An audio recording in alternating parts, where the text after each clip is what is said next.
Ces œuvres ont été exposées dans toute l'Italie, mais aussi à Tokyo, New York, Paris, Dubaï. Certaines ont été vendues près de 70 000 $.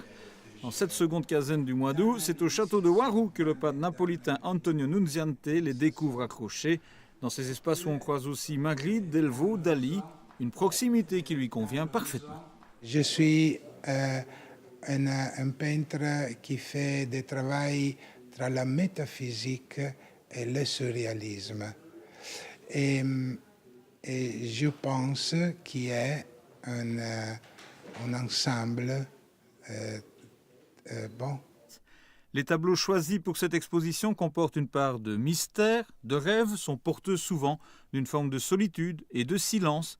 Elles naissent en fait d'un tourment intérieur chez l'artiste, un bouillonnement qui s'exprime de manière quasi paradoxale, par une précision du geste impressionnante, proposant en quelque sorte un grand écart entre forme et fond. J'adore les réalités, mais non l'hyperréalité. J'adore la possibilité d'une réalité possible, non photographique. Non, absolument non.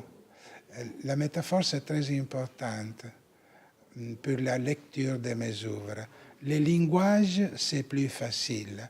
La lecture, c'est plus profonde, plus intérieure. Cette coexistence d'une imagination fertile et d'une maîtrise technique complète a emporté l'adhésion du commissaire de l'exposition.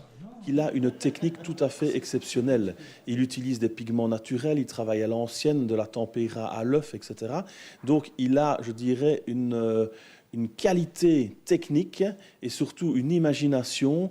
Et c'est ça justement, je dirais, le talent de l'artiste, c'est de fusionner technique et imagination. Et effectivement, lorsqu'on est face à une de ses œuvres, dans le rendu des couleurs, dans le rendu des détails, dans le rendu de l'ambiance générale du tableau, on ne peut être vraiment qu'émerveillé.